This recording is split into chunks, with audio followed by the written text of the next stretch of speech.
At 12:03 a.m., habang nag-iisa ako sa kusina sa Quezon City, ang asawa ko ay nasa isang romantikong hapunan kasama ang kanyang batang assistant.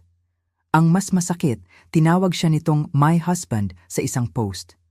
Ang hiya, ang sakit na naramdaman ko, parang wumasak sa buong dangal ko bilang asawa. Sa loob ng 10 taon, ginampanan ko ng buong puso ang pagiging ilaw ng tahanan.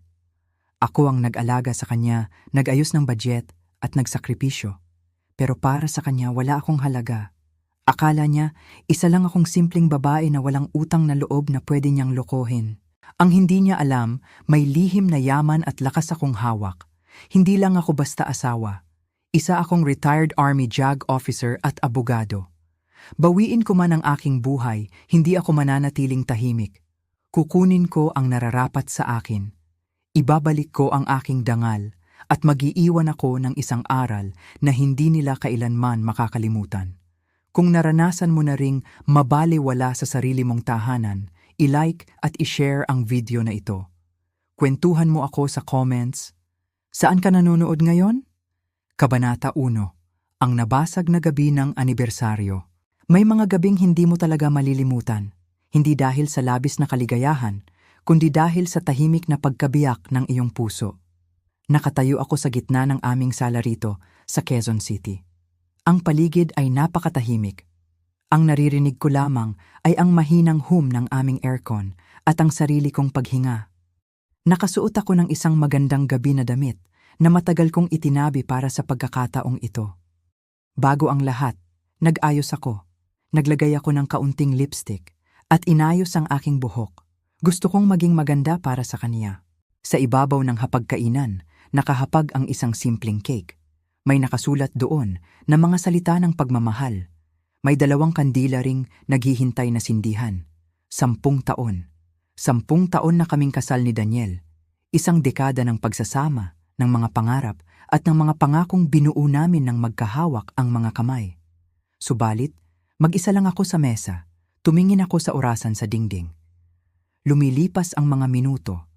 Ang bawat patak ng segundo ay tila isang mabigat na pukpok sa aking dibdib. Naalala ko pa ang nangyari kaninang gabi. 7:15 pa lang ng gabi, nagmamadali na si Daniel. Habang inaayos niya ang kanyang barong at suit jacket, hindi man lang siya makatingin ng diretso sa aking mga mata. Sabi niya sa akin, tumawag daw ang kaniyang boss. May kailangan daw ayusin na napaka-importanting trabaho. Isang emergency sa kumpanya na hindi pwedeng ipagpaliban. Sinubukan kong intindihin. Sabi ko sa kanya, Daniel, anibersaryo natin ngayon. Ngunit pilit siyang ngumiti, hinawakan ang aking balikat at sinabing babawi siya. Babalik din daw siya agad bago maghating gabi. Sinundan ko siya ng tingin habang lumalabas siya ng pinto. Ang tunog ng kaniyang kotse habang papalayo ay tila nag-iwan ng isang malaking bakante sa aming tahanan. Umihip ang hangin sa labas. Naghintay ako. Umupo ako sa sofa, pinagmamasdan ng kandilang hindi pa nasisindihan. 9:00. Wala pa rin siya. Sinubukan ko siyang tawagan, ngunit walang sumasagot. Baka busy lang talaga siya sa trabaho, ang bulong ko sa aking sarili. Pinawi ko ang pag-aalinlangan sa aking isip. 10:00. 9:00. Ang lamig ng gabi ay tila unti-unting lumalamon sa init ng aming tahanan. Ang cake sa mesa ay nanatiling buo, walang gumagalaw, tulad ng aking pag-asa na unti-unting nanlalamig. Hanggang sa dumating ang 12:03 ng hating gabi. Eksaktong 12 oras at 3 minuto. Hawak ko ang aking telepono. Hindi ko alam kung bakit, ngunit parang may nag-udyok sa akin na buksan ang aking social media. Marahil ay naghahanap ako ng anumang balita o simpleng pampalipas oras habang naghihintay. At doon, nakita ko ito. Isang larawan, isang bagong post mula kay Teresa. Si Teresa, ang nakababatang assistant ni Daniel sa opisina. Ang babaeng palaging mabait kapag pumupunta ako sa kanilang opisina. Ang babaeng nakangiti kapag nagdadala ako ng merienda para sa kanila. Ang larawan ay kuha sa isang napakasosyal at mamahaling restaurant sa Bonifacio Global City doon sa BGC. Ang ilaw sa paligid ay napakalambot may mga kandila sa mesa at may 2 baso ng mamahaling alak. Sa gitna ng mesa ay may mga pagkaing nagkakahalaga ng libu-libong piso. Isang hapunan na napakalayo sa simpleng kainan na pinag-usapan namin ni Daniel. Ngunit hindi ang pagkain ang pumutol sa aking paghinga. Hindi rin ang magandang tanawin ng BGC mula sa mataas na gusali. Ang nakakuha ng aking pansin ay ang 2 kamay na nagkahawak sa ibabaw ng mesa. Ang isang kamay ay kay Teresa at ang isa pang kamay ay ang kamay ng isang lalaki. Sa pulso ng lalaking iyon may kumikislap na relo. Isang reloy na pilak. Napatigil ako. Ang aking puso ay tila huminto sa pagtibok. Ang relong iyon, kilalang kilala ko ang relong iyon. Iyon ang pilak na relo na iniregalo ko kay Daniel noong 5 taon kaming kasal. Ako mismo ang pumili noon. Nag-ipon ako ng pera mula sa aking maliit na kita para lamang mabili ang relong iyon. Sa likod ng relong iyon, may maliit na nakaukit na mga titik ng aming pangalan at ang petsa ng aming kasal. Walang ibang may ganoong relo. Kay Daniel iyon. Sigurado ako, kahit pikit ang aking mga mata, kilala ko ang bawat guhit at kislap ng relong iyon. Tumingin ako sa ilalim ng larawan sa nakasulat na caption na inilagay ni Teresa. Nakasulat doon sa Ingles, ngunit ang kahulugan ay napakasakit sa puso. Sabi niya, "A private dinner with my husband." Isang pribadong hapunan kasama ang aking asawa. Asawa. Ang salitang iyon ay parang isang matalim na kutsilyo na dumiretso sa aking dibdib. Asawa. Inulit-ulit ko ang salitang iyon sa aking isip. Asawa niya? Paanong naging asawa niya ang lalaking 10 taon kong nakasama? Ang lalaking nangako sa harap ng Diyos at ng aming mga pamilya na ako lamang ang kaniyang iibigin? Pakiramdam ko ay nawala ng hangin ang buong kuwarto. Napahawak ako sa aking dibdib. Ang sakit. Napakasakit. Hindi ito simpleng trabaho. Hindi ito emergency sa kumpanya. Walang meeting sa BGC sa kalagitnaan ng gabi kasama ang mga boss. Ang emergency pala na sinasabi niya ay ang makipag-date sa ibang babae sa aming mismong anibersaryo. Nakatitig lang ako sa maliwanag na screen ng aking telepono. Ang mga luha na matagal kong pinipigilan ay unti-unting pumatak sa aking mga pisngi. Pumapatak sila sa aking magandang damit. Naalala ko noong mga unang taon ng aming kasal. Nagsimula kami sa wala. Matipid kami sa bawat piso. Sa maliliit na karinderya lang kami kumakain kapag may kaunting okasyon. Kapag nakatipid kami ng 500 piso, napakasaya na namin. Magkahawak ang aming mga kamay habang naglalakad sa parke sa Quezon City. Sinasabi niya sa akin noon, "Claire, balang araw, mabibigyan din kita ng magandang buhay. Magtatrabaho ako ng mabuti para sa atin." Pinaniwalaan ko siya. Sumuporta ako sa kanya sa bawat hakbang ng kaniyang karera. Kapag napapagod siya sa trabaho, ako ang nag-aalaga sa kanya. Kapag nag-aalala siya sa pera, ako ang nagsasabi sa kanya na kakayanin namin ang lahat. At ngayon, noong naabot na niya ang tagumpay, noong kaya na niyang kumain sa mga mamahaling restaurant sa BGC kung saan ang isang kainan ay nagkakahalaga ng 10,000 piso o higit pa, hindi na ako ang kasama niya. Ang kasama na niya ay mas batang babae. Ang kasama na niya ay ang kaniyang assistant. Napakasakit na matanto na ang taong pinagkatiwalaan mo ng iyong buhay ay nagagawang magsinungaling ng napakadali. Ang kaniyang boses kaninang 7 oras ang nakalipas, ang kaniyang malambot na tono habang sinasabing babalik siya agad. Lahat ng iyon ay isang malaking palabas lamang. Inilagay ko ang telepono sa mesa, sa tabi ng cake na ngayon ay tuluyan ng lumamig. Tumingin ako sa paligid ng aming bahay. Ang bahay na ito na puno ng aming mga alaala. Ang mga litrato namin sa dingding kung saan pareho kaming nakangiti. Mga litrato noong kasal namin. Noong nagbakasyon kami sa Tagaytay. Noong ipinagdiwang namin ang kaniyang promosyon. Lahat ba ng iyon ay kasinungalingan din? Kailan pa ito nagsimula? Ilang beses na ba niya akong niloko habang ako ay naghihintay dito sa bahay, nagluluto ng kaniyang paboritong pagkain at nag-aalala para sa kaniyang kalusugan? Ang mga tanong na ito ay patuloy na naglalaro sa aking isip. Bawat tanong ay tila nag-iiwan ng malalim na sugat. Sa edad kong ito, akala ko ay nakalipas na ako sa mga ganitong pagsubok ng kabataan. Akala ko, sa aming edad, ang pag-ibig ay mas malalim na, mas matatag na. Ang akala ko, ang aming pagsasama ay tulad ng isang matandang puno na malalim ang ugat, hindi madaling maihip ng hangin. Subalit ngayon, napagtanto ko na ang pagtataksil ay walang pinipiling edad. Ang sakit ng pagkabiyak ng puso ay pareho pa rin, matanda ka man o bata. Narinig ko ang mahinang tunog ng hangin sa labas. Tumayo ako mula sa sofa. Mabigat ang aking mga hakbang habang naglalakad ako patungo sa bintana. Pinagmasdan ko ang mga ilaw ng lungsod ng Quezon City. Sa malayo, tahimik ang gabi. Ang mundo ay patuloy na umiikot, ngunit para sa akin, ang aking mundo ay huminto na sa pag-ikot noong 12:03 ng hating gabi. Inabot ko ang kandila sa ibabaw ng cake. Kumuha ako ng posporo. Isang maliit na apoy ang lumabas.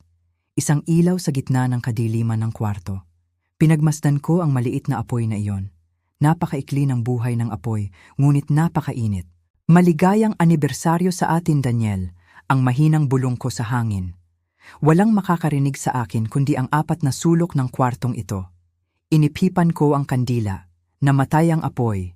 Isang manipis na usok ang umakyat sa hangin at unti-unting nawala. Tulad ng apoy na iyon, naramdaman ko na may isang bagay din na namatay sa loob ng aking puso ngayong gabi. Ang tiwala na itinayo ko sa loob ng 10 taon ay tuluyan ng nagabo. Hindi ko alam kung anong oras babalik si Daniel ngayong gabi, o kung babalik pa ba siya. Hindi ko rin alam kung ano ang sasabihin ko sa kanya pagharap niya sa akin. Magagalit ba ako? Maiiyak ba ako? O mananatili na lamang akong tahimik? Ang alam ko lang, ang gabing ito ay ang katapusan ng isang lumang kwento at ang simula ng isang mahirap na landas na kailangan kong lakaran. Isang landas na hindi ko kailanman pangarap na lakaran ng mag-isa. Upo ulit ako sa dilim, habang ang oras sa dingding ay patuloy sa kaniyang walang tigil na pagtakbo. Naghihintay. Hindi dahil sa pag-asa, kundi dahil sa paghahanda sa katotohanang kailangan kong harapin bukas. Kabanata 2, ang desisyon ng isang may alam, tahimik ang buong paligid. Ang naririnig ko lang ay ang mahinang tunog ng bentilador at ang mabilis na tibok ng aking dibdib. Sa mga sandaling tulad nito, kapag ang mundo mo ay biglang gumuho, may 2 bagay ka lang na pwedeng gawin. Pwedeng magpadala ka sa galit, magsisigaw, tumakbo papunta sa restaurant at gumawa ng eksena sa harap ng maraming tao.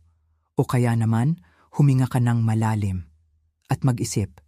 Pinili ko ang pangalawa. Siguro dahil na rin sa napakaraming taon na isinilbi ko bilang isang legal officer.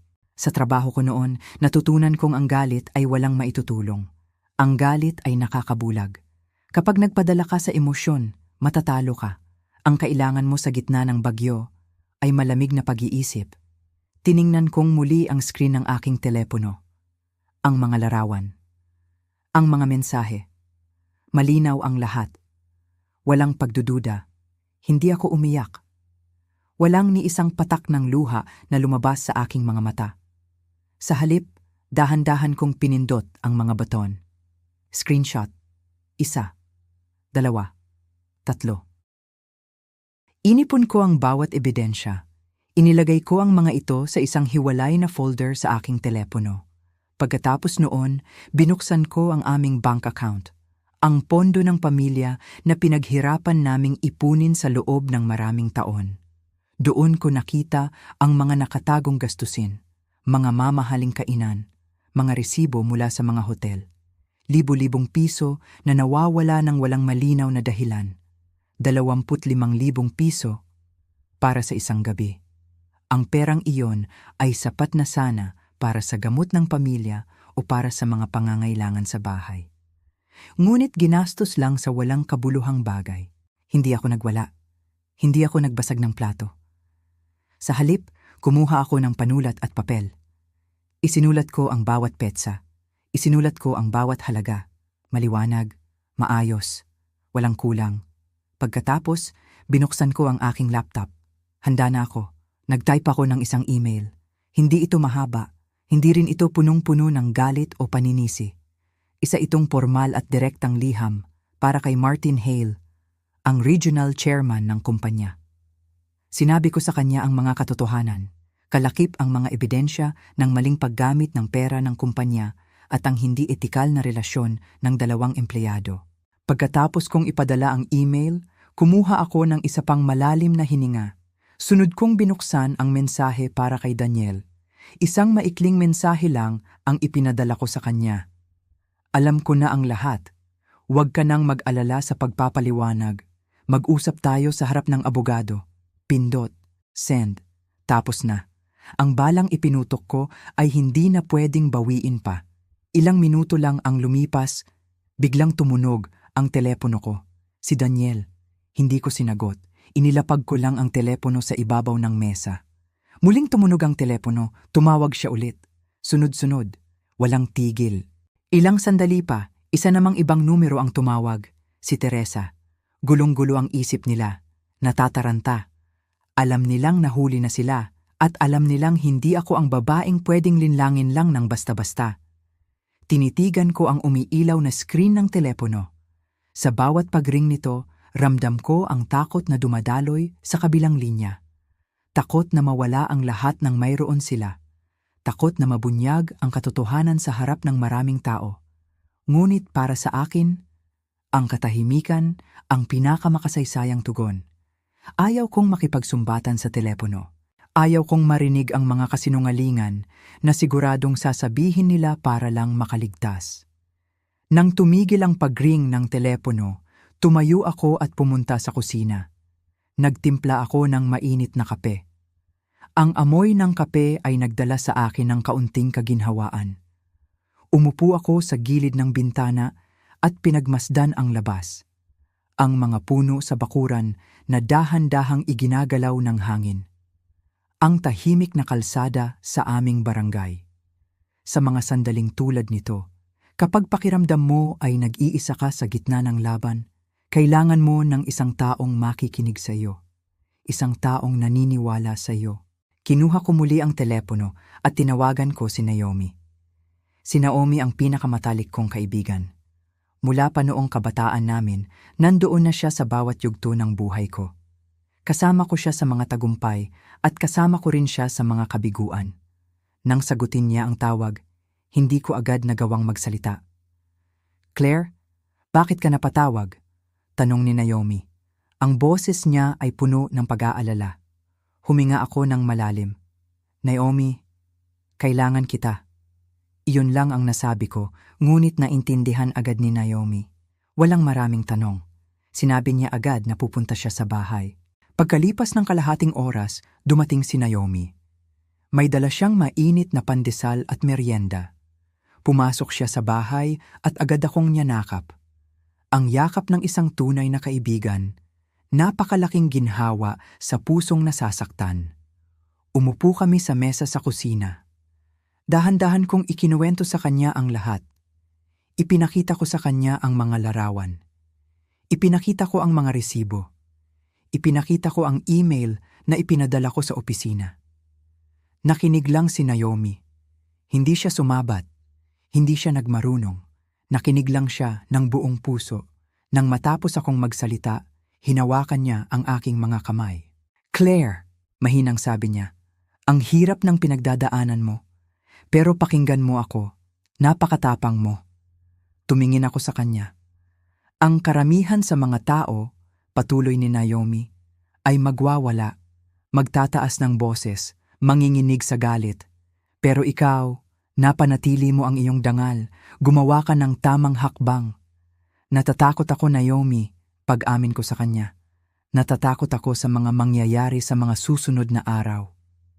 "Likas lang na matakot," sagot niya.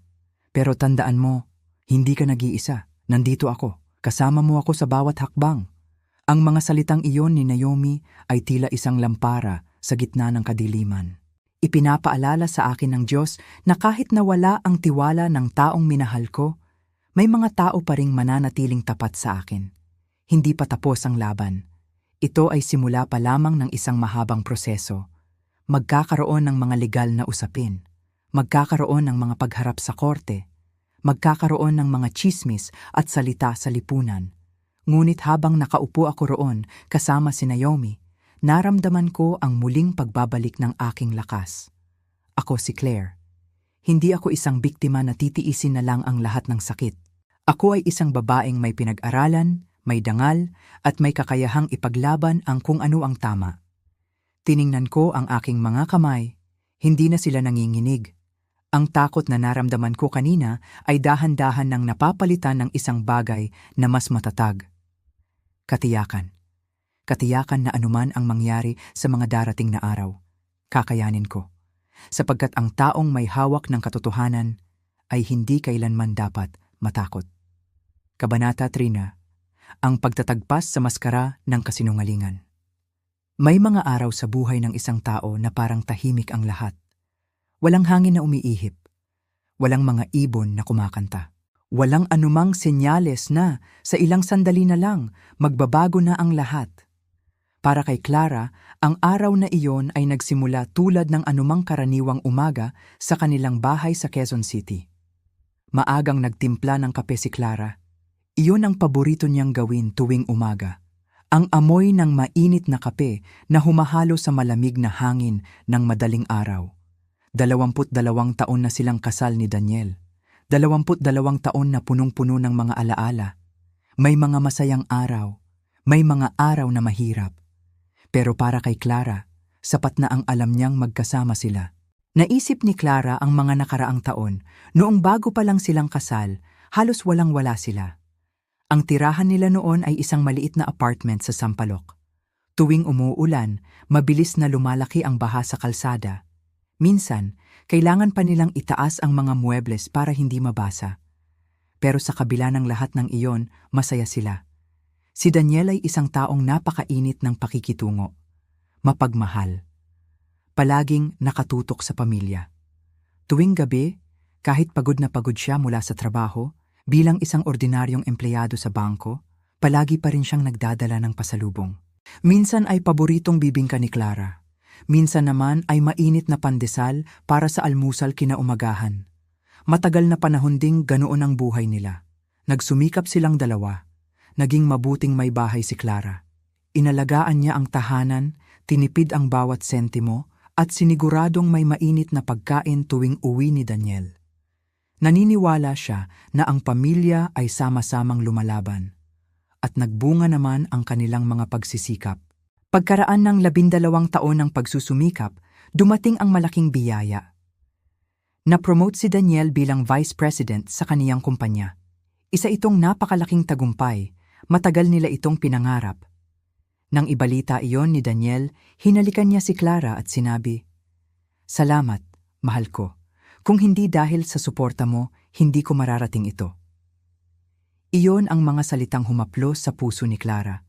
Naramdaman niya na ang lahat ng kaniyang sakripisyo ay nagkaroon ng kabuluhan.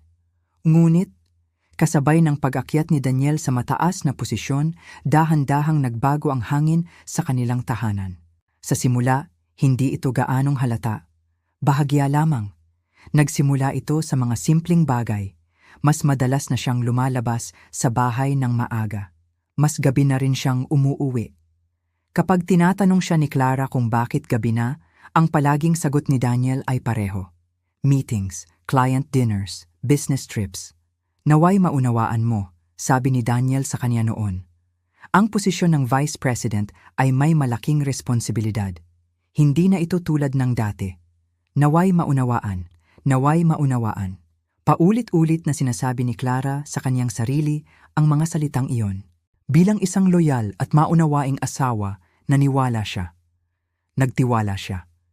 Iniisip niya na para rin naman sa pamilya ang ginagawa ng kaniyang asawa.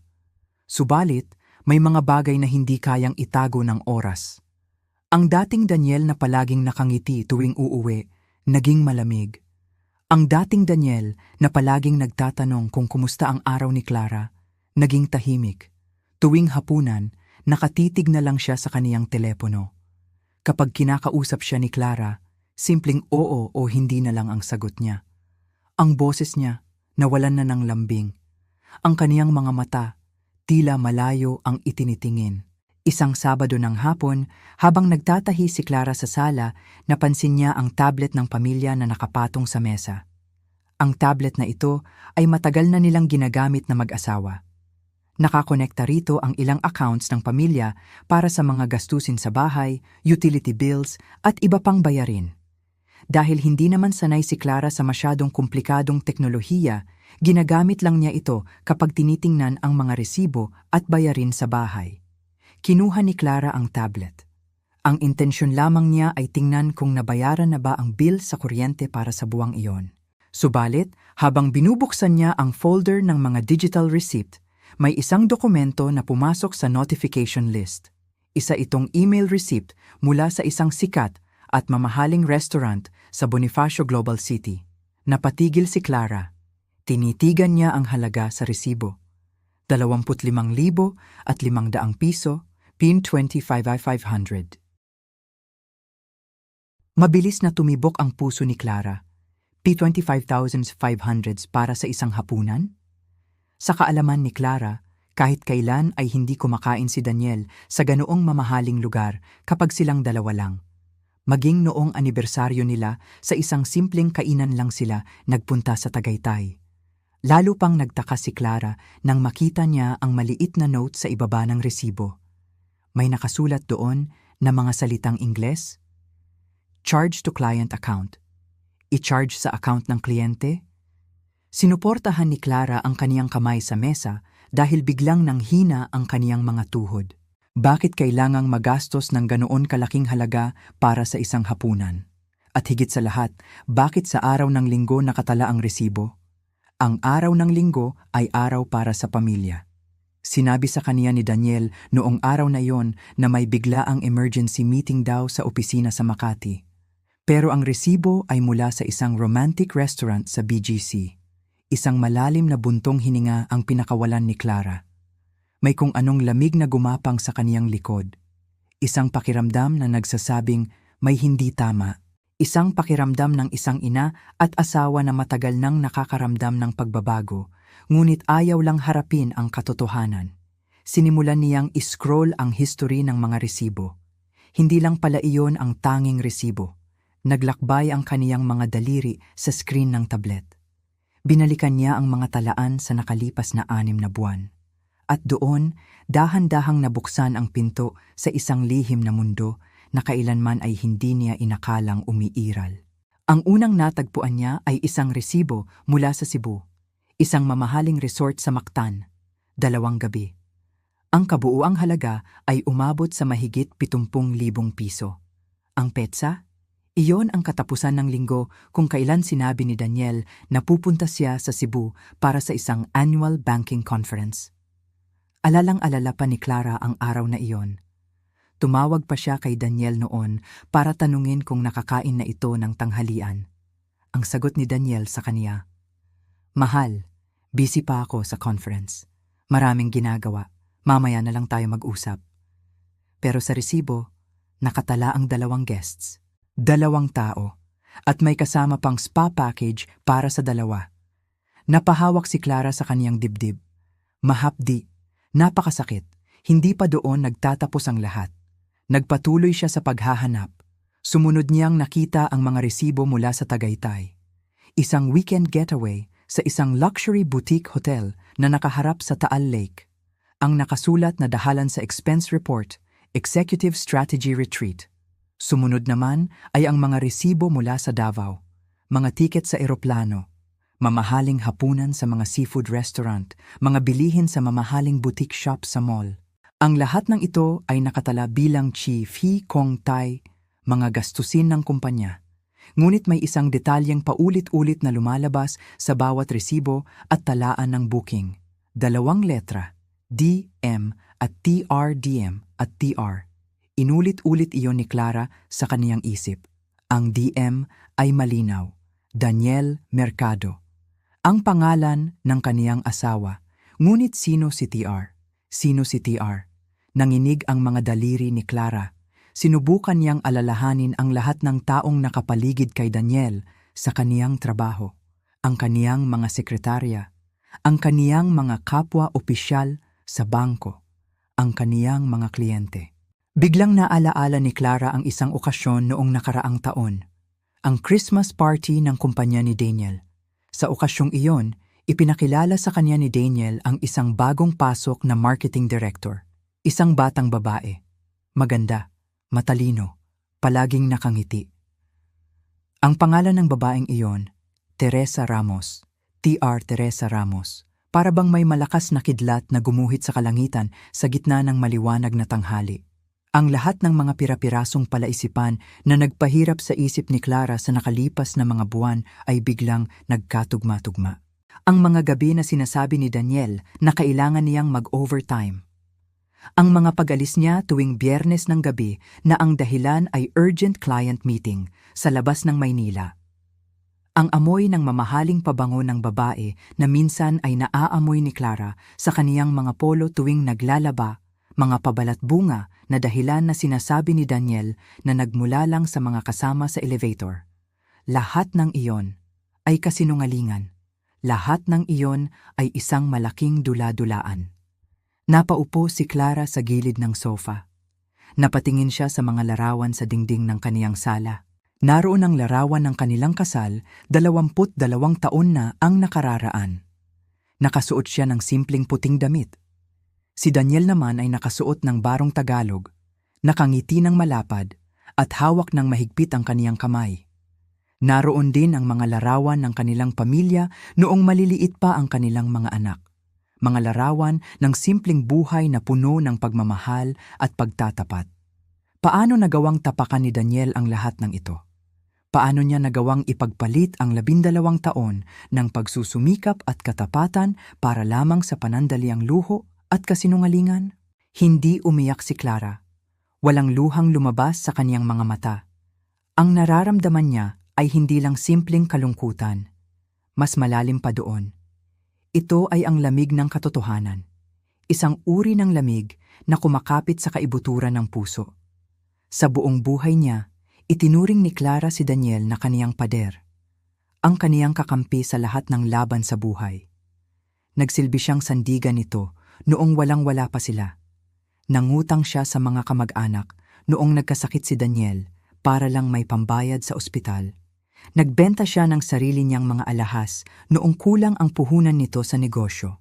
Ginawa niya ang lahat, at ngayon, ito ang kaniyang kapalit. Habang nakatitig sa screen ng tablet, naramdaman ni Clara ang isang bagay na matagal na niyang hindi nararamdaman. Hindi galit na nagwawala, kundi isang tahimik na determinasyon. Ang maskara ng pagiging mabuting asawa na ipinapakita ni Daniel araw-araw ay tuluyan ng natagpas sa kaniyang mga mata. Wala na ang lalaking minahal at iginalang niya. Ang natira na lamang ay isang taong puno ng pagpapanggap.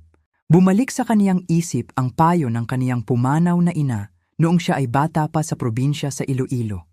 Clara, ang babae ay parang puno ng kawayan. Yumuyuko sa hangin, ngunit kailanman ay hindi madaling mabasag. Tumingin si Clara sa bintana. Ang araw ay dahan-dahang lumulubog sa pabalik na horizon ng lungsod ng Quezon. Maya-maya pa ay uuwi na si Daniel. Uuwi ito na parang walang nangyari. Magdadala marahil ng pasalubong, hahalik sa kaniyang noo, at magkukunwaring pagod mula sa trabaho. Ngunit sa pagkakataong ito, may ibang bagay na mangyayari. Inihanda ni Clara ang kaniyang sarili. Kinuha niya ang kaniyang sariling telepono at kinuhaan ng litrato ang bawat resibo sa tablet, ang bawat halaga, ang bawat petsa, ang bawat pangalan, Cebu, Tagaytay, Davao at BGC. Hindi siya magmamadali, hindi siya mag-iingay, hindi siya magsisigaw tulad ng ginagawa ng iba. Dahil alam ni Clara, ang totoong lakas ay hindi nakikita sa lakas ng boses, kundi sa lalim ng katotohanan. At ang katotohanang iyon ay hawak na niya ngayon. Nang marinig niya ang tunog ng sasakyan ni Daniel na pumapasok sa garahe, itinabi ni Clara ang tablet sa eksaktong kinalalagyan nito kanina. Huminga siya ng malalim. Inayos ang kaniyang damit at tumayo. Ang muling pagharap kay Daniel ngayong gabi ay hindi na para sa isang walang kaalam-alam na may bahay. Ito ay ang simula ng paglaban ng isang babaeng natuto nang tumingin sa likod ng maskara. Kabanata 4. Ang pagtutuos at ang unang hakbang minsan sa buhay. Kapag nasaktan tayo ng sobra, ang unang pumapasok sa isip natin ay ang gumanti. Ang maipahiwatig sa buong mundo ang ginawang pagtataksil ng taong pinagkakatiwalaan mo. Naisip ko rin, yan. Gusto kong isigaw sa lahat. Gusto kong ipamukha kay Daniel kung gaano siya kawalang hiya. Naisip kong i-post sa social media ang lahat ng natuklasan ko. Gusto kong mapahiya siya sa harap ng mga kaibigan namin, sa harap ng mga kamag-anak at sa buong kapitbahayan. Gusto kong maramdaman niya kung paano madurog ang dangal. Ngunit napatigil ako. Huminga ako ng malalim at pinag-isipan kong mabuti ang lahat. Kung gagawin ko yon, ano ang mapapala ko? Isang sandaling pakiramdam ng paghihiganti? At kapalit niyon, baka ako pa ang magkaroon ng problemang legal. Baka ako pa ang lumabas na masama. Ayaw kong madamay ang sarili ko sa mga maling gawa niya. Hindi nagtatapos ang hustisya sa galit at pagpapasiklab. Ang totoong laban, ginagawa sa tahimik na paraan. Ginagawa ng may katalinuhan at ayon sa tamang proseso. Pinili kong kumalma. Pinunasan ko ang aking mga luha at pinalitan ko ng lakas ng loob ang aking sakit. Binuksan kong muli ang aking laptop. Haharapin ko ang mga resibo. Haharapin ko ang katotohanan.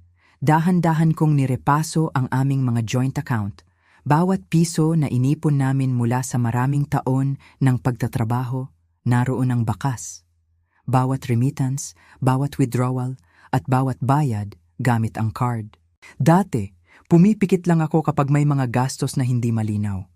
Nagtitiwala kasi ako. Akala ko para sa pamilya ang lahat. Pero ngayon, nakadilat na ang aking mga mata.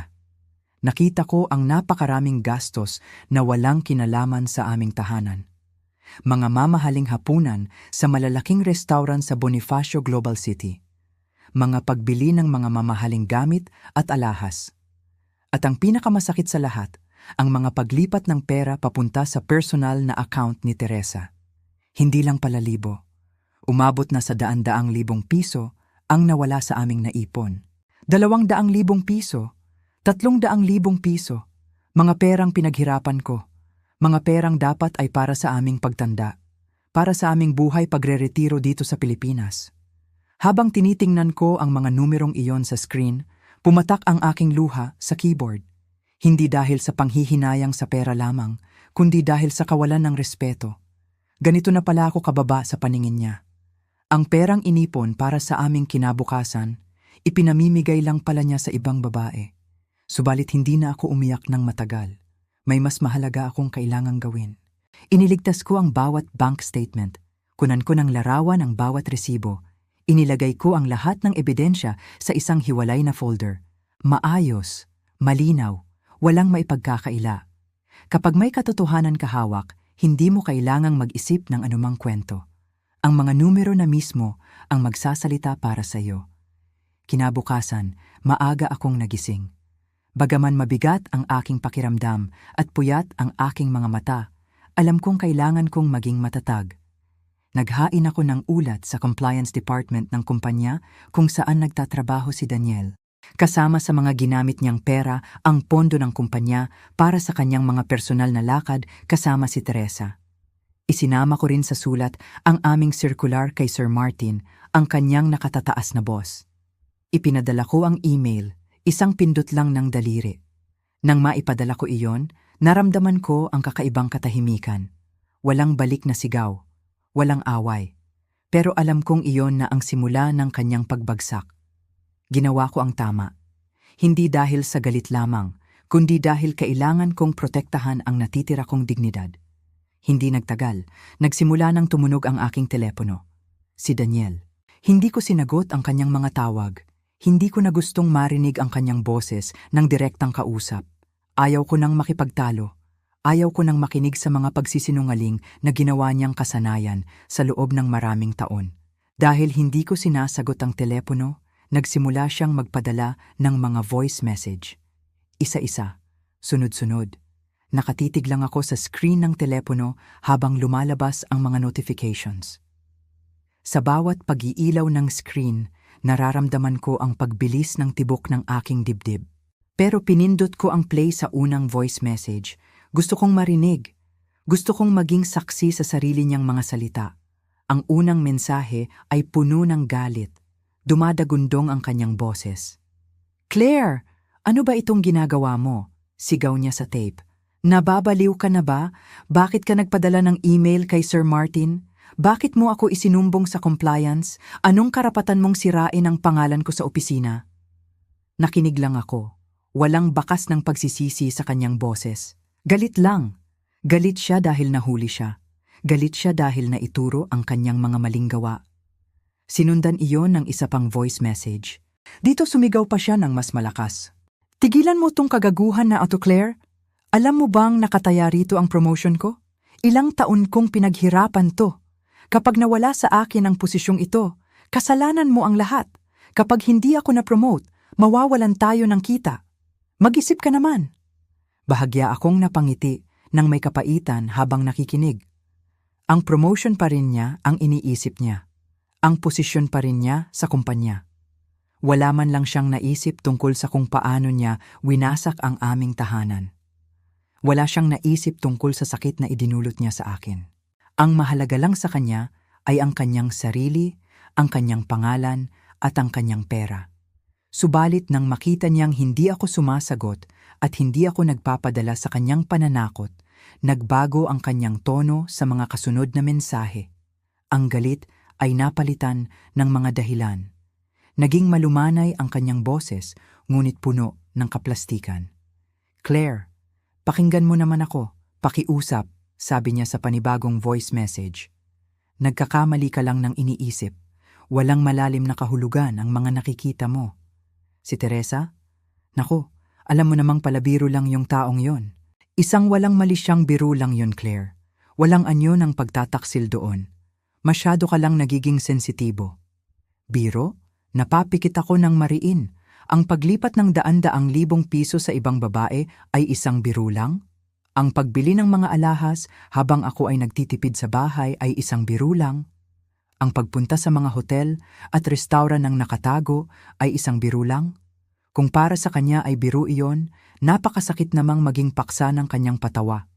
Napakasakit na ang buhay at sakripisyo ko sa loob ng maraming taon ay itinuring lamang niyang isang walang kwentang bagay. Nang hindi pa rin ako nagre-reply, pumasok ang huling voice message. Nawala na ang matigas na tono. Nawala na rin ang mga dahilan. Sa pagkakataong ito, naging miserable ang kanyang boses. Naging parang nagmamakaawa. "Claire, pakiusap," marahan at halos umiiyak na ang kanyang boses. "Huwag mo namang gawin sa akin to. Maawa ka naman sa akin. Kung mawawala ang trabaho ko, paano na ako? Paano na ang reputation ko? Pag-usapan natin to sa bahay. Uuwi ako. Gagawin ko ang lahat ng gusto mo. Huwag mo lang akong sirain sa kumpanya. Pakiusap, Claire." Tahimik kong pinatay ang screen ng aking telepono.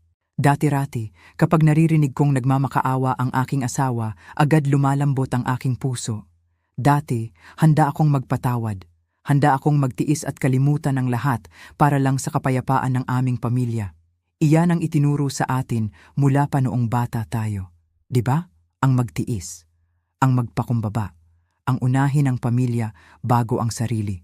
Ngunit ngayon, napagtanto ko na ang pagpapatawad na walang pagbabago ay hindi pagmamahal. Ito ay pagbibigay lang ng pahintulot sa kapwa na saktan kang muli. Tiningnan ko ang larawan naming dalawa na nakapatong sa tabi ng aking higaan. Larawan iyon noong mga nakaraang taon, noong nakangiti pa kami sa harap ng simbahan. Ang layo na ng narating namin. Pero ang taong nasa larawang iyon ay wala na. Ang taong kasama ko ngayon ay isang strangers na lang na nagsuot ng mukha ng aking asawa. Huminga ako ng malalim. Ang hangin sa silid ay pakiramdam ko ay mas magaan na ngayon kumpara kagabi. Hindi ako magpapadala sa pananakot. Hindi rin ako magpapadala sa pagmamakaawa. Ipinasya ko na. Ang ulat na ipinadala ko sa Compliance Department at kay Sir Martin ay mananatili doon. Hindi ko iyon babawiin. Hahayaan ko ang batas at ang alituntunin ng kumpanya na gumawa ng nararapat para sa kanya. Kung mawalan man siya ng promotion o mawalan man siya ng trabaho, hindi ko iyon kasalanan. Iyon ay bunga ng sarili niyang mga desisyon at aksyon. Bawat tao ay kailangang magbayad sa kanilang mga ginawang mali. Humakbang ako patungo sa bintana at binuksan ang kurtina. Sumikat ang araw sa labas. Maliwanag. Mainit. Nagbigay ito ng pag-asa sa aking puso. Maaaring masakit ang daang aking lalakaran mula ngayon. Marami pa akong haharapin na pagsubok. Baka kailanganin kong humarap sa mga abogado. Baka kailanganin kong mag-isa sa mga darating na araw. Ngunit sa unang pagkakataon sa loob ng napakahabang panahon, naramdaman ko ang kalayaan. Naisip ko, sa edad kong ito, hindi pa huli ang lahat. Hindi pa huli para bumangon. Hindi pa huli para piliin ang sarili kong kapayapaan. Ang unang hakbang ay nagawa ko na. At kahit gaano man katarik ang landas na aking tataluntunin, hindi na ako lilingon pa sa nakaraan. Kabanata 15. Ang lihim na bagyo. Madalas kong isipin na kapag may darating na malakas na bagyo, laging tahimik ang paligid sa simula. Walang hangin, walang ingay. Ang akala mo, ligtas ka. Pero sa ilalim ng katahimikang iyon, may malaking panganib na nagbabanta. Ganoon mismo ang naramdaman ko noong mga araw na iyon. Nakatitig lang ako sa screen ng aking telepono. Tahimik ang buong bahay. Ang naririnig ko lang ay ang mahinang tunog ng electric fan sa tabi ng aking higaan. Biglang tumunog ang telepono. Isang mensahe mula kay Boss Martin. Nang mabasa ko ang kanyang pangalan, mabilis na tumibok ang aking dibdib. Pinindot ko ang mensahe. Sabi niya sa akin, kinailangan niyang tawagan ako dahil sa isang mahalagang bagay. Ang email na ipinadala ko noong isang araw ay hindi lang pala basta nakarating sa kanyang mesa. Nagkataon na bumagsak ito sa gitna ng isang napakalaking pagsusuri sa loob ng kumpanya. Dahil pala iyon sa isang malaking kliyente, naghinala sila. May napansin silang hindi tapat sa mga resibo at sa mga gastusin ng kumpanya. Naghinala sila na may nandaraya sa pera. At ang email na isinulat ko, kahit simple at maikli lang, ang naging huling piraso ng puzzle na hinahanap nila. Habang binabasa ko ang bawat salita mula kay Boss Martin, biglang lumamig ang aking mga kamay. Nanginginig ang aking mga daliri. Hindi ko kailanman ninais na gumawa ng malaking gulo. Ang gusto ko lang naman ay ang katotohanan. Ang gusto ko lang ay ang tamang pagtrato sa akin. Pero ngayon, para bang nakapakawala ako ng isang malakas na hangin na hindi ko na kayang pigilan. Hindi pa nga ako nakakabangon mula sa gulat, biglang tumunog muli ang telepono. Sa pagkakataong ito, tumatawag na mismo si Daniel. Pagpindot ko ng button para sagutin ang tawag, agad na bumuhos ang kanyang boses. Mabilis, mainit, puno ng galit. Sinabi sa akin ni Daniel na dapat ko raw bawiin agad ang lahat ng isinulat ko sa email. Sinabi niya sa akin na nagkamali lang ako. Sinabi niya na wala naman talaga akong alam sa mga usapin ng accounting at accounting sa kumpanya. Para sa kanya, isa lamang akong matandang babae na hindi nakakaintindi ng mga numero at ng mga komplikadong papel sa opisina. Wala kang naiintindihan, Claire, sabi niya. Ulit-ulit niyang sinabi ang mga salitang iyon. Wala kang naiintindihan, wala kang naiintindihan. Napakasakit pakinggan ng mga salitang iyon. Ilang taon akong nagtrabaho ng tapat. Ilang taon kong ibinigay ang aking lakas at panahon para sa kanila. Tapos sa huli, sasabihin lang nila na wala akong naiintindihan. Habang nagsasalita si Daniel sa kabilang linya, hindi ako masyadong nakapagsalita. Nakatutok lang ako sa pakikinig. Ramdam ko ang diin sa kanyang boses. Gusto niya akong takutin. Gusto niyang maramdaman ko na ako ang may kasalanan. Sinabi pa niya na kapag hindi ko binawi ang aking sinabi, mawawalan ako ng trabaho. Mawawalan ako ng pensyon. Paano na ang mga bayarin sa bahay? Paano na ang mga gamot na kailangan kong bilhin buwan-buwan? Ang mga bayarin sa kuryente at tubig na umaabot sa libu-libong piso? Alam niya kung saan ako mahina. Alam niya na sa edad kong ito, kailangan ko ng seguridad. Kailangan ko ng pera para sa aking araw-araw na pamumuhay. Nang matapos ang aming pag-uusap, ibinaba ko ang telepono. Naupo ako sa gilid ng aking kama. Napakahirap huminga. Pakiramdam ko ay napakabigat ng aking dibdib. Para sa isang tulad kong may edad na, ang katahimikan at payapang buhay ang pinakamahalagang bagay. Ayaw ko ng away, ayaw ko ng gulo. May mga sandali noong gabing iyon na naisip ko, baka nga mas mabuting sumuko na lang ako? Baka mas mabuting bawiin ko na lang ang email at humingi ng paumanhin? Mas madali sigurong mamuhay ng walang kaaway. Pero may isang bagay sa loob ko na nagsasabing, mag-ingat ako. May isang maliit na boses na nag-uudyok sa akin na suriing mabuti ang lahat. Binuksan ko muli ang aking computer. Pumunta ako sa mga lumang folder at sa kasaysayan ng aming mga mensahe noong nakaraang biyahe namin sa trabaho. Gusto kong balikan ang mga lumang resibo at mga ulat. Gusto kong makasiguro kung talagang nagkamali nga ba ako. Habang naghahanap ako sa mga lumang file, may isang lumang pag-uusap na lumabas sa screen. Isang mensahe sa pagitan ni Daniel at ni Teresa noong nakaraang taon. Isang mensahe na marahil ay nakalimutan na nilang burahin. Dahan-dahan kong binasa ang kanilang mga sinulat. At doon, nakita ko ang isang pangungusap na isinulat ni Daniel para kay Teresa. Isang napakasimpleng pangungusap, pero para itong isang matulis na kutsilyo na sumaksak sa aking puso. Isinulat ni Daniel tungkol sa akin. Mabait iyan at madaling paniwalaan. Masyado siyang tapat. Hindi iyan kailanman maiisip na umalis o magreklamo. Pagkabasa ko sa mga salitang iyon, huminto ang ikot ng aking mundo. Napatitig ako sa screen. Paulit-ulit kong binasa ang mga salita sa aking isip. Masyado siyang tapat. Hindi iyan kailanman maiisip na umalis. Doon ko naunawaan ang lahat. Hindi pala nila ako iginagalang dahil sa aking pagiging tapat. Hindi pala nila pinahahalagahan ang aking sipag at loyalty sa kumpanya. Para sa kanila, ang aking katapatan ay isang kahinaan lamang. Isang bagay na pwede nilang gamitin at abusuhin para sa sarili nilang pakinabang. Akala ko noon, itinuturing nila akong parang pamilya. Akala ko, napapansin nila ang bawat puyat at pagod ko para sa mga proyekto ng kumpanya. Pero ang totoo, nakikita lang pala nila ako bilang isang matandang madaling utuin. Isang taong hindi kakalaban dahil takot mawalan ng kabuhayan. Ang sakit. Napakasakit. Naramdaman ko ang pagpatak ng maiinit na luha sa aking mga pisngi. Luha ito ng pagtataksil. Luha ng isang taong ibinigay ang lahat, pero ginamit lang pala ng mga taong pinagkakatiwalaan niya. Habang pinupunasan ko ang aking mga luha, may isang bagay na nagbago sa loob ko. Ang takot na naramdaman ko kanina ay dahan-dahang nawala. Ang pangamba tungkol sa aking kinabukasan at sa aking pera ay napalitan ng isang malinaw na desisyon. Naisip ko ang aking mga apo. Naisip ko ang buhay na itinaguyod ko sa loob ng napakaraming taon. Paano ko maituturo sa kanila ang pagiging tapat at marangal kung ako mismo ay tatalikod sa katotohanan dahil lang sa takot? Hindi ako lalaban dahil sa galit o sa paghihiganti. Lalaban ako dahil sa aking dangal. Sa edad kong ito, wala na akong ibang gustong iwan sa mundong ito kundi ang isang malinis na pangalan. Tiningnan ko ang oras sa pader. Gabi na. Pero maliwanag ang aking isip. Kinuha ko ang aking telepono.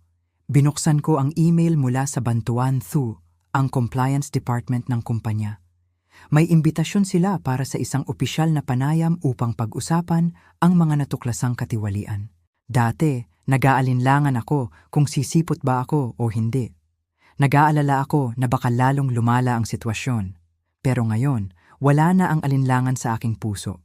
Pinindot ko ang reply. Isinulat ko ang aking sagot. Maikli lang, malinaw, at bukas ang loob.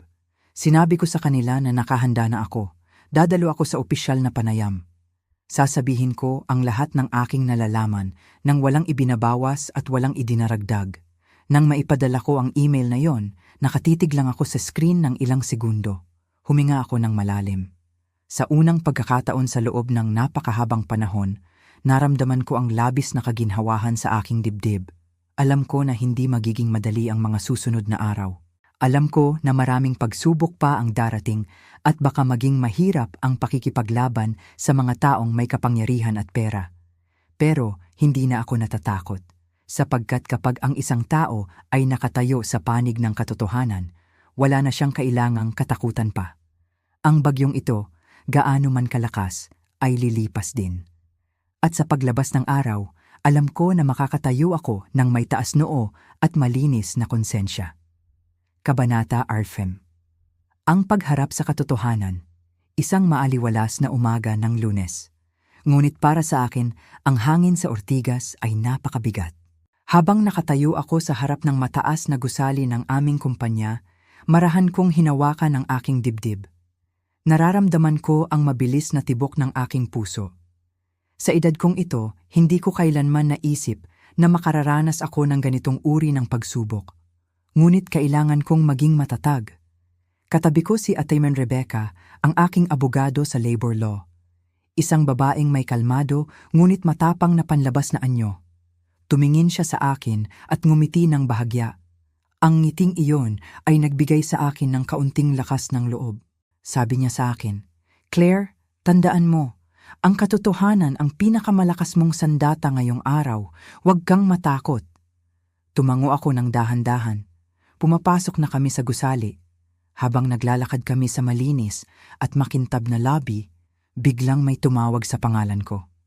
Isang boses na napakapamilyar. Isang boses na puno ng pakiusap at pagmamakaawa. Claire, pakiusap. Makinig ka muna sa akin." Lumingon ako. Si Mama Ines, ang aking biyenan. Lumapit siya sa akin na may mga matang basang-basa ng luha. Hawak-hawak niya ang kanyang rosaryo sa kanang kamay, habang ang kaliwang kamay naman niya ay nangangatog na humawak sa aking bisig. Mukha siyang napakapayat, napakapagod, at napakatanda na tingnan kumpara noong huling beses ko siyang nakita. "Claire, maawa ka sa pamilya natin," ang umiiyak niyang pakiusap. "Si Daniel, ang anak ko, labis na siyang nagsisisi. Patawarin mo na siya. Huwag mo nang ituloy ang investigasyon na ito. Masisira ang pangalan ng ating pamilya sa buong kapitbahayan. Ano na lamang ang sasabihin ng mga tao sa malingap? Pakiusap, Claire. Ako na ang nagmamakaawa sa iyo." Napatigil ako sa paglalakad. Tiningnan ko ang kanyang mga mata. Sa totoo lang, nasasaktan din ang puso ko na makita siyang nagkakaalangan ng ganito. Bilang isang Pilipina, itinuro sa atin na igalang ang ating mga nakatatanda, lalo na ang ating mga biyenan. Ang paggalang sa pamilya ay nakatatak na sa ating dugo. Ngunit sa pagkakataong ito, ang hinihingi niya ay labag sa aking konsensya. Bahagya kong hinawakan ang kanyang mga kamay. Dahan-dahan ko itong inalis sa aking bisig. "Mama Ines," ang marahan kong tugon sa kanya. "Mahal ko po kayo at iginagalang ko po kayo bilang ina ng aking asawa. Ngunit hindi ko po pwedeng takpan ang kasalanan na nagawa na. Ang katotohanan lamang po ang sasabihin ko ngayong araw. Wala nang iba." Yumuko si Mama Ines at patuloy na umiyak. Pumasok na kami ni Athena Rebecca sa elevator. Habang tumataas ang elevator papunta sa conference room, pilit kong inayos ang aking paghinga. Ang mga tsismis sa opisina, ang mga bulong-bulungan ng mga kapitbahay, ang mga kwentong gawa-gawa ng ibang tao. Lahat ng iyon ay pilit kong itinapon sa aking isip. Ayokong magdala ng galit.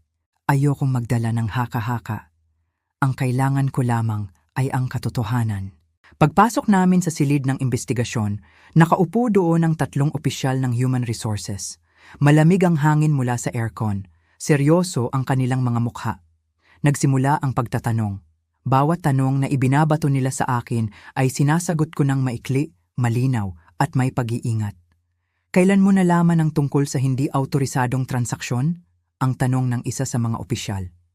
"Noong nakaraang buwan po," ang tapat kong sagot. Sino ang kasama ni Daniel nang mangyari ito? Huminga ako ng malalim. "Si Teresa po." Ngunit ang mga detalye ng kanilang ginawa ay nakatala sa mga dokumentong naisumiti ko na. Hindi ko po gustong magbigay ng sarili kong haka-haka. Ang mga papel na po ang magpapatunay. Hindi ako nagdagdag ng kwento. Hindi ako nagpakita ng labis na emosyon. Sinunod ko ang payo ni Attorney Rebecca. Ang pagsasabi ng maikling katotohanan ay mas mabisang proteksyon kaysa sa mahabang pagpapaliwanag na puno ng galit.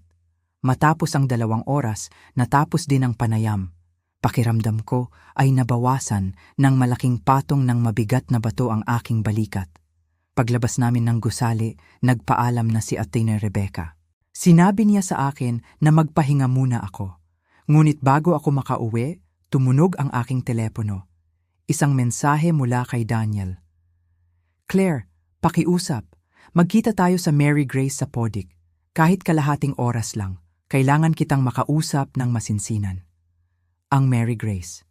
Isang lugar na kilala sa masasarap na tsokolate at maayos na kapaligiran. Isang lugar kung saan ang mga pamilya ay karaniwang nagsasama-sama para sa merienda. Ngunit ngayong araw, ang lugar na iyon ay magiging saksi sa huling pag-uusap ng 2 taong dating nagmamahalan. Pumayag ako. Naglakad ako papunta sa Mary Grace. Nang makapasok ako, nakita ko si Daniel na nakaupo sa isang sulok.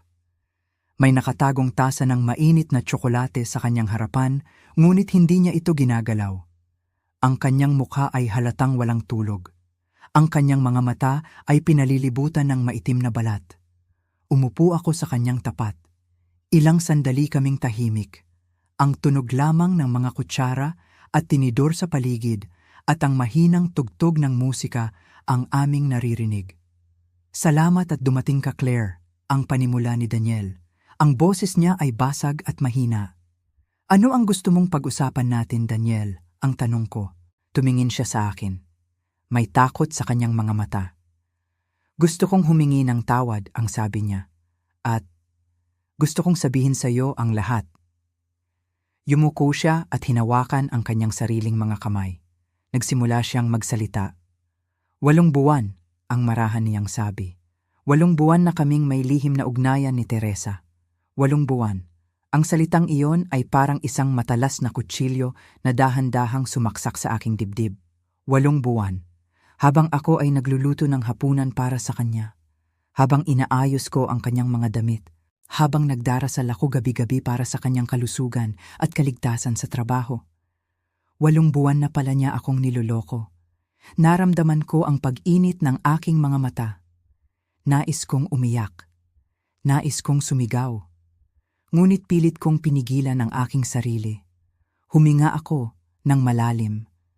At muling huminga ng malalim. 8 buwan. Ang pabulong kong pag-uulit sa kanyang sinabi. Napakatagal na panahon, Daniel. Alam kong nagkamali ako, Claire. Ang madaling tugon ni Daniel, tila natatakot sa aking katahimikan. Naging mahina ako. Natangay ako sa mga pangako ni Teresa. Ngunit ngayon, gumuho na ang lahat. Masisira ang buhay ko. Mawawalan ako ng trabaho. Makukulong pa ako kung magpapatuloy ang kasong ito. Lumapit siya ng bahagya sa mesa. Pilit na inabot ang aking kamay. Ngunit agad kong inilayo ang aking mga kamay at inilagay ang mga ito sa aking kandungan. May alok ako sa iyo, Claire, ang pakiusap niya. Pakiusap, tulungan mo ako sa huling pagkakataong ito. Anong tulong? Ang tanong ko. Bukas, kapag tinawag ka ulit ng kumpanya, ang mabilis niyang sinabi. Sabihin mo sa kanila na hindi mo tiyak ang mga dokumento. Sabihin mo na baka nagkaroon lamang ng pagkakamali sa sistema. Kapag ginawa mo iyon, mabilis akong makakapag-resign ng maayos. Hindi nila ako sasampahan ng kaso. Makakaalis ako ng malinis ang pangalan. Tinitigan ko siya. Hindi ako makapaniwala sa aking mga naririnig. Ipinagpatuloy niya ang kanyang sinasabi. Kapag nangyari iyon, ibebenta natin ang bahay natin sa Pasig. Ang halaga ng bahay na iyon ay umabot na sa 5 milyong piso. Hahatiin natin ang pera. Ang kalahati, sa iyo. Ang kalahati, gagamitin ko para lumipat sa Davao. Doon ako magsisimula ng bagong buhay, malayo sa Maynila, malayo sa lahat ng gulo na ito. Makakapagsimula ka rin ng panibagong buhay mo, Claire. Magkakaroon ka ng 2 milyon at kalahating piso. Sapat na iyon para sa iyong buhay.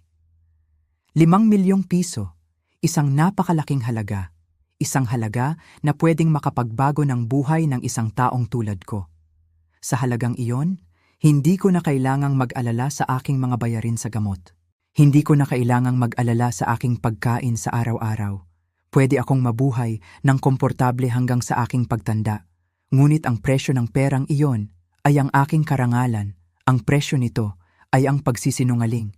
Tumingin ako sa labas ng bintana ng Mary Grace. Nakikita ko ang mga taong naglalakad sa kalsada.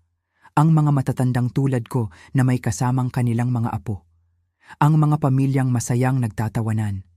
Naalala ko ang mga itinuro sa akin ng aking mga magulang noong ako ay bata pa sa aming lalawigan. Sinabi nila sa akin, "Claire, ang pera ay nawawala. Ang bahay ay nasisira. Ngunit ang malinis na pangalan at ang tapat na puso ay dadalhin mo hanggang sa iyong libingan." Tumingin ako muli kay Daniel, ang lalaking nakasama ko sa mahabang panahon. Ang lalaking minsang naging mundo ko. Ngunit ngayon, tinitingnan ko ang isang taong nakahandang magbenta ng kanyang kaluluwa para lamang makatakas sa sarili niyang mga pagkakamali. Daniel, ang simula ko.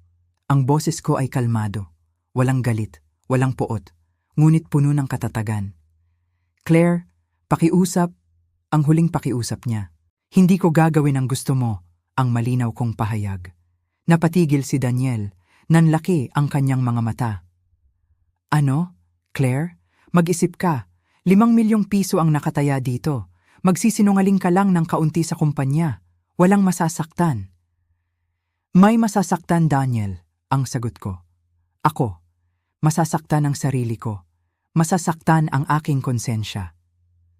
Huminga ako ng malalim bago nagpatuloy. Hindi ko pwedeng ipagpalit ang katotohanan para sa 2 milyon at kalahating piso. Hindi mabibili ng pera ang aking katahimikan sa gabi. Hindi ko kayang gumising gabi-gabi na alam kong ako ay naging sinungaling para lamang sa pera. "Ngunit paano ang hinaharap mo?" ang tanong niya na may halong inis at pagtataka. "Tandaan mo, matanda ka na, Claire? Paano ka mabubuhay kung wala ang perang iyon?" Ngumiti ako ng bahagya.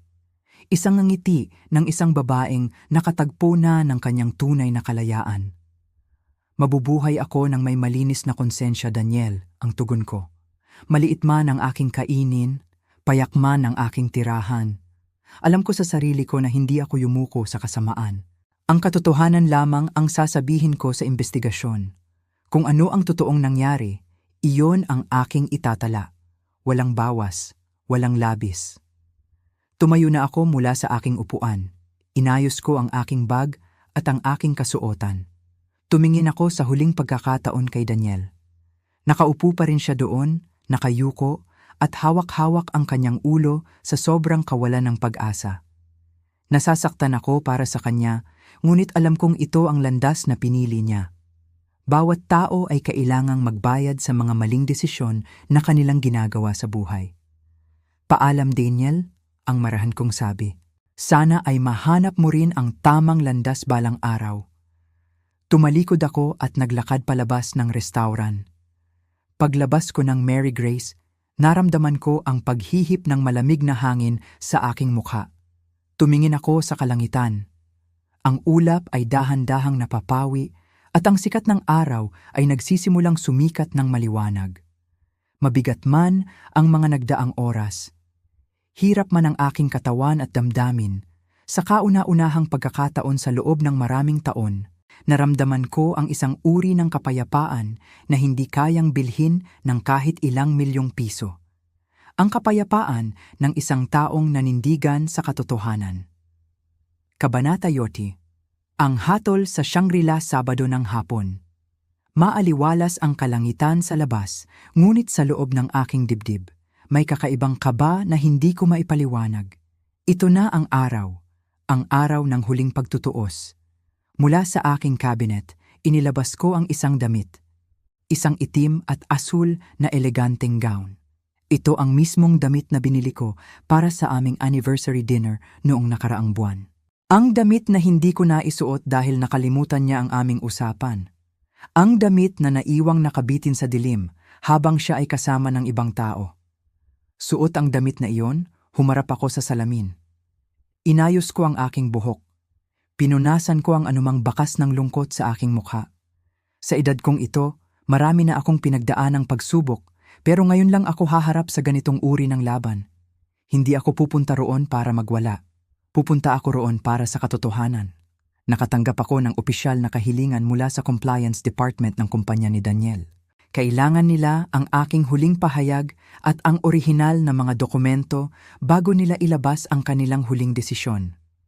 At ginawa nila ang pagpupulong na ito sa mismong araw ng taunang leadership summit ng kumpanya, na ginanap sa kilalang hotel sa Bonifacio Global City, ang Shangri-La Fort. Ito ang mismong kaganapan kung saan inasahan ni Daniel na inanunsyo ang kanyang pagtaas ng posisyon. Ang araw na dapat ay pinakamasaya sa kanyang karera. Nakarating ako sa Shangri-La Fort bago mag-alas 5 ng hapon. Napakalaki at napakaganda ng lugar. Ang mga ilaw sa kisame ay nagniningning na parang mga bituin. Ang mga tao roon ay nakasuot ng magagandang damit, nagtatawanan at nag-iinuman ng wine. Naroon ang lahat ng matataas na opisyal ng kumpanya, pati na rin ang mga kasamahan ni Daniel sa trabaho. Nakita ko si Daniel mula sa malayo. Nakasuot siya ng mamahaling barong, nakangiti at nakikipagkamay sa mga tao. Tila kumpiyansa pa rin siya, tila naniniwala pa rin siya na malulusutan niya ang lahat. Na ang mga voice message niyang pagmamakaawa at pagbabanta ay sapat na para patahimikin ako. Subalit nang magtagpo ang aming mga mata across the crowded room, nakita ko ang biglang pagbabago sa kanyang mukha. Nawala ang kanyang ngiti. Namutla siya. Hindi niya inasahan na darating ako. At lalong hindi niya inasahan na isuot ko ang damit na iyon. Ang damit na paalala sa kanyang pagtataksil. Kinausap ako ng opisyal mula sa compliance department. Maayos at magalang nilang tinanggap ang mga huling ebidensya na hawak ko. Ang mga bank statement, ang mga resibo ng hotel, at ang mga tala ng maling paggamit ng pera ng kumpanya. Wala na silang maraming tanong. Malinaw ang lahat. Ang mga numero at mga sulat ay hindi nagsisinungaling. Ganap na alas 5 ng hapon, pumasok si Daniel at ang members ng disciplinary committee sa isang hiwalay at saradong silid. Naiwan ako sa labas, nakatayo malapit sa bulwagan habang nagpapatuloy ang kasiyahan ng ibang tao. Mabilis ang patak ng oras, ngunit sa pakiramdam ko, bawat minuto ay isang taon. Lumipas ang 10 minuto, 15 minuto, 23 minuto, bumukas ang pintuan ng saradong silid. Unang lumabas si Daniel, dahan-dahan siyang naglakad palabas. Ngunit hindi na siya ang taong kumpiyansa na nakita ko kanina. Nakatungo ang kanyang ulo. Ang kanyang mga balikat ay nakabagsak. At ang pinakanakagulat sa lahat, wala na sa kanyang dibdib ang kanyang company ID badge. Wala na. Tinanggal na sa kanya. Iyon na ang hudyat. Ang ibig sabihin yon ay isa lamang. Suspended siya sa kanyang trabaho nang may agarang epekto. Suspended kaagad, walang pagpapaliban. Nais niyang maglakad pabalik sa malaking hall kung saan naroon ang grand banquet, marahil upang kumuha ng kanyang mga gamit o magpaliwanag sa mga kasamahan. Subalit bago pa man siya makahakbang ng malayo, 2 security guard ng hotel at kumpanya ang humarang sa kanya. Matalim at malinaw ang utos ng pamunuan. Hindi na siya pinahintulutang pumasok sa malaking bulwagan. Pinigilan siya sa harap ng maraming tao. Nakita ng lahat ang nangyari. Ang mga dating nakikipagkamay sa kanya ay napatingin. Ang mga bulungan ay mabilis na kumalat sa buong silid. Ang mga mata ng kanyang mga kasamahan sa trabaho ay nakatutok sa kanya, puno ng pagtataka at pagkagulat. Sa mismong sandaling iyon, umakyat sa entablado ang presidente ng kumpanya. Hinawakan niya ang mikropono para sa pinakainaabangang anunsyo ng gabi, ang pagtatalaga ng bagong National Vice President. Tahimik ang buong bulwagan. Inihayag ng presidente ang pangalan ng bagong National Vice President. At ang pangalang binanggit ay hindi si Daniel. Ibang tao ang umakyat sa entablado. Isang kasamahan na matagal nang naging tapat sa kanyang tungkulin. Nagpalakpakan ang lahat ng tao sa loob ng silid. Ang mga ilaw ay nakatutok sa bagong opisyal, habang ang mga tao ay nagbubunyi. Sa labas ng pinto, nakatayo si Daniel habang pinapanood ang eksenang iyon mula sa malayo. Ang pangarap na pinaghirapan niya sa loob ng maraming taon, ang posisyon na ipinagmalaki niya at ginawang dahilan para saktan ako, ay naglaho na parang bula sa loob lamang ng ilang minuto. Tumingin siya sa akin. Sa kanyang mga mata, nakita ko ang labis na kahihiyan, galit at kawalan ng pag-asa. Wala na ang kanyang kayabangan. Wala na ang lalaking nag-isip na maaari niyang kontrolin ang lahat. Ngunit sa pagkakataong ito, hindi ako yumuko. Hindi ako umiwas ng tingin. Hinarap ko ang kanyang tingin ng may buong katatagan. Walang galit sa aking mukha, ngunit wala ring awa. Ang nakikita niya ngayon ay ang babaeng matagal niyang pinaluha, ngunit ngayon ay nakatayo na ng mag-isa at may buong dangal. Dinala siya ng mga security guard patungo sa elevator para ilabas sa gusali. Habang nagsasara ang pinto ng elevator at nawawala ang kanyang mukha sa aking paningin, huminga ako ng malalim. Lumabas ako ng hotel at pumasok sa gabi ng lungsod. Ang malamig na hangin ng Bonifacio Global City ay humalik sa aking mukha. Ang mga ilaw ng mga gusali ay nagniningning. Tapos na ang hatol sa Shangri-La. Natapos na rin ang isang mahabang kabanata ng aking buhay na puno ng kasinungalingan. Maaaring matanda na ako sa paningin ng iba. Ngunit sa gabing ito, naramdaman ko na ang tunay na buhay ko ay bago pa lamang nagsisimula. Ang sakit ng nakaraan ay naging lakas ko na, at handa na akong humakbang patungo sa bukas ng may payapang puso at malayang kaluluwa. Kabanata 8. Ang halaga ng katotohanan, 3 linggo. 3 mahabang linggo ang lumipas bago tuluyang natapos ang investigasyon sa aming opisina. Sa mga araw na iyon, para bang huminto ang ikot ng aking mundo. Bawat umaga, sa aking paggising, nararamdaman ko ang mabigat na pakiramdam sa aking dibdib. Ang hindi pagkaalam sa kung ano ang mangyayari. Ang pag-aabang sa kalalabasan ng lahat. Sa huli, lumabas din ang katotohanan. Lumabas ang resulta ng formal na pagsusuri ng Bantuantu, ang compliance department ng kumpanya. Napatunayan na may malaking pagkakamali at pandaraya na ginawa si Daniel. Hindi lang pala simpleng paglabag sa mga patakaran ng gastusin at pera ang kanyang ginawa. May malalim at hindi tapat na ugnayan din pala sila ni Teresa sa loob ng opisina. Isang bagay na matagal nilang itinago habang pareho silang nagpapanggap na malinis at maayos na mga empleyado. Dahil dito, tinanggal agad si Daniel sa kanyang trabaho. Walang natanggap na anumang benepisyo. Tinapos ang kanyang serbisyo nang may malaking batik sa kanyang pangalan. Si Teresa naman, bago pa man maibaba ang formal na desisyon laban sa kanya, ay nagpasa na agad ng kanyang resignation letter. Mabilis siyang umalis. Hindi na siya nagpakita pa sa kahit kanino sa aming departamento. Nang marinig ko ang balitang iyon, naitaguyod ang katarungan. Naibalik ang mga tamang karapatan, ang mga sweldo, ang mga benepisyo, at ang dangal ng mga taong naapektuhan ay naprotektahan ng kumpanya. Kung titingnan ng ibang tao mula sa labas, dapat ay masaya ako. Dapat ay nagdiriwang ako dahil nanalo ang katotohanan. Pero hindi iyon ang naramdaman ko. Nakatutok lang ako sa aking mesa sa loob ng opisina. Hawak-hawak ko ang isang tasa ng mainit na kape. Tumingin ako sa paligid. Ang mesa kung saan dating nakaupo si Daniel ay malinis na ngayon. Walang mga papel. Walang mga gamit. Ang mesa rin ni Teresa sa kabilang gilid ay ganap ng bakante. Tahimik ang buong silid. Walang boses, walang usapan. Biglang may pumatak na luha sa aking pisngi. At bago ko pa napigilan ang aking sarili, tuluyan na akong napaiyak. Napatakip ako ng aking 2 kamay sa aking mukha. Yumept ang aking mga balikat sa tindi ng aking pag-iyak. Umiyak ako ng tahimik sa loob ng aking opisina. Bakit ako umiiyak? Dahil ba sa awa sa kanila? Hindi. Umiyak ako dahil sa pakiramdam ng labis na panghihinayang. 12 taon. 12 taon ng aking kabataan at lakas ang ibinigay ko sa kumpanyang ito at sa mga taong ito. 12 taon ng paggising ng maaga, pagtiis sa trapik at pagtatrabaho hanggang gabi. Akala ko noon nagtatrabaho ako kasama ang mga taong para ko na ring pamilya. Akala ko ang katapatan ko ay may katumbas na tunay na respeto. Pero sa isang iglap lang, ang 12 taong iyon ay naglaho ng parang bula.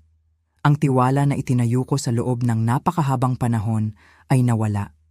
At kahit anong katarungan ang maibigay sa akin ngayon, kahit gaano pa karaming pera o tamang pagkilala ang ibigay ng kumpanya, hindi na nito maibabalik ang mga taong lumipas. Hindi na nito maibabalik ang tiwala na tuluyan ng nabasag. Umuwi ako sa bahay noong gabing iyon. Pagkabukas ko ng pinto, sasalubungin ako ng katahimikan.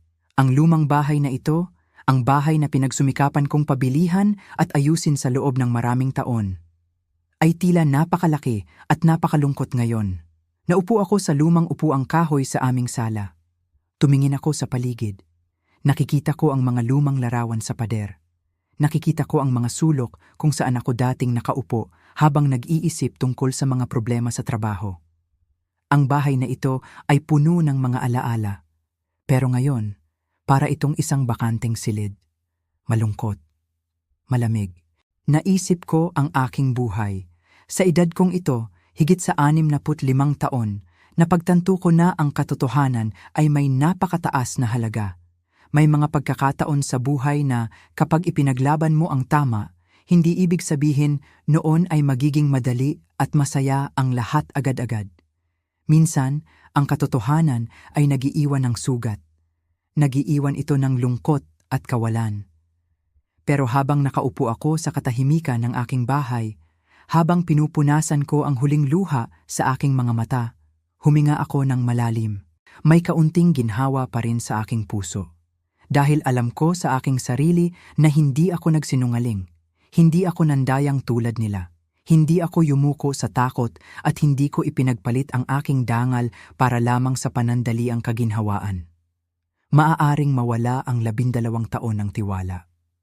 Maaaring maging bakante at tahimik ang aking paligid ngayon. Pero ang aking konsensya ay malinis.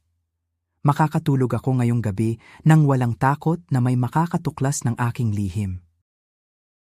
Nakatayo ako ng marangal, at para sa isang matandang tulad ko, iyon ang pinakamahalagang bagay na walang sinuman ang makakakuha sa akin. Ang katarungan ay naipatupad at kahit may sakit at lungkot, nakahanda na akong magsimula muli sa isang bagong umaga. Kabanata 9. Ang pagpapakawala at ang muling pagsilang, isang tahimik na hapon. Ang hangin ay may malamig na simoy na nagdadala ng kaunting amoy ng tuyong dahon. Nakatayo ako sa tabi ng bintana ng aking silid. Pinapanood ko ang mga taong dahan-dahang naglalakad sa kalsada. Sa edad kong ito, marami na akong nakitang pagbabago sa mundo. Ngunit ang pinakamalaking pagbabago ay ang nangyari sa loob ng aking sariling puso. Lumipat na si Daniel ng tirahan ilang buwan na ang nakalipas. Nabalitaan ko rin mula sa ilang kakilala na nagsimula na siyang dumalo sa mga counseling session. Nagpapatingin na siya sa isang therapist para sa kanyang mental health at emotional issues. Nang marinig ko iyon, huminga ako ng malalim. Sa loob-loob ko, natuwa ako para sa kanya. Ang pagtanggap sa sariling pagkakamali at ang paghingi ng tulong ay isang magandang simula. Ngunit alam ko rin sa aking sarili na ang kanyang pagbabago ay para sa kanyang sariling buhay at hindi na para sa akin. Ngayong araw ang aming takdang oras para sa huling mediation session sa barangay at sa lupon ng legal reconciliation. Isang formal na pag-uusap bago tuluyang tapusin ang aming kasal sa legal na paraan. Habang nakatayo ako sa labas ng bulwagan, inayos ko ang aking simpleng damit. Ang aking abogado at ang aking mga kaibigan ay gustong sumama, ngunit sinabi ko sa kanila na kaya ko na ito. Ito ay isang hakbang na kailangan kong gawin ng mag-isa. Pagpasok ko sa silid, nakaupo na doon si Daniel kasama ang mediator. Ibang-iba na ang hitsura ni Daniel ngayon. Wala na ang dating matitigas niyang tingin. Wala na rin ang galit sa kanyang mga mata. Mas mahinahon siya, mas payapa. Nang makita niya ako, agad siyang tumayo at bahagyang yumuko bilang paggalang. Magandang hapon, Claire, ang marahan niyang bati. Magandang hapon din, Daniel, ang tugon ko. Umupo ako sa tapat ng mesa. Nagsimula ang mediator sa pagpapaliwanag ng layunin ng aming pagkikita. Sinabi niya na ang layunin ng mediation ay upang tingnan kung may pag-asa pa bang maayos ang pagsasama ng mag-asawa. Nang ibigay ang pagkakataon kay Daniel para magsalita, tumingin siya ng diretsyo sa aking mga mata. May mga luhang dahan-dahang nangingilid sa kanyang mga mata. Claire, ang panimula niya. Ang boses niya ay nangangatog. Gusto kong humingi ng patawad sa iyo, ang patuloy niya. Sa lahat ng sakit na naidulot ko, sa mga kasinungalingan, sa pagkasira ng tiwala mo sa akin. Ngayong nagsisesyon ako sa counseling, dahan-dahan kong natututunan kung gaano kabigat ang aking nagawa. Naging makasarili ako. Naging bulag ako sa mga totoong mahalaga sa buhay. Nakinig ako ng tahimik. Hindi ako sumingit. Inilagay ko ang aking mga kamay sa aking kandungan at patuloy na nakinig. Claire, kung may natitira pa kahit kaunting pagmamahal sa puso mo, pakiusap, bigyan mo pa ako ng isa pang pagkakataon, ang pakiusap niya. Gusto kong bumawi sa iyo. Gusto kong ayusin ang lahat. Pwede tayong magsimula ulit. Gagawin ko ang lahat ng aking makakaya para maging mabuting asawa sa iyo sa natitirang mga taon ng ating buhay. Ang kanyang mga salita ay tapat. Naramdaman ko ang kanyang labis na pagsisisi. Ang kanyang hiling ay nanggaling sa pinakailalim ng kanyang puso. Sa loob ng ilang sandali, nagkaroon ng katahimikan sa loob ng silid. Ang tunog lamang ng electric fan sa sulok ang aming naririnig. Tumingin ako kay Daniel. Sa totoo lang, walang galit sa aking puso. Pinalaya ko na ang galit noong mga nakaraang buwan. Pinatawad ko na siya sa aking isip at damdamin. Huminga ako ng malalim at dahan-dahan akong nagsalita. Daniel, ang simula ko. Ang boses ko ay banayad, ngunit may malinaw na katatagan. Nakikita ko ang pagbabago mo, ang sabi ko. At taos-puso akong natutuwa para sa iyo. Ang pagkilala mo sa iyong mga pagkakamali at ang pagpapagamot mo ay isang napakagandang hakbang. Ipinagmamalaki ko ang ginagawa mong iyon. Yumuko si Daniel, tila nagkaroon ng kaunting pag-asa sa kanyang mukha. Ngunit itinuloy ko ang aking sasabihin. Ngunit Daniel, ang pagsisisi ay hindi isang maikling daan para burahin ang nakaraan. Napatigil siya. Tumingin siya muli sa akin. Ang nasirang tiwala, ang patuloy ko, ay parang isang basag na salamin. Kahit buuin mo ito muli, ang mga lamat ay mananatili pa rin. Ang pagmamahal na mayroon ako para sa iyo noong araw ay dahan-dahang nawala dahil sa mga paulit-ulit na pagtataksil. Claire, pakiusap, ang pabulong niyang pakiusap. Patawad Daniel, ang sagot ko habang umiling ako ng dahan-dahan. Pinapatawad na kita sa lahat ng ginawa mo sa akin. Pinapatawad kita nang walang anumang kapalit.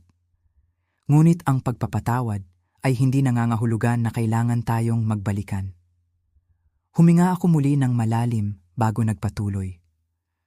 May mga bagay sa buhay na kailangan na nating pakawalan. Hindi dahil sa galit tayo, kundi dahil kailangan na nating bigyan ng kapayapaan ang ating mga sarili. Ang ating kasal ay natapos na. At mas makabubuti para sa atin na maglakad na sa magkaibang landas. Nakatitig lamang sa akin si Daniel.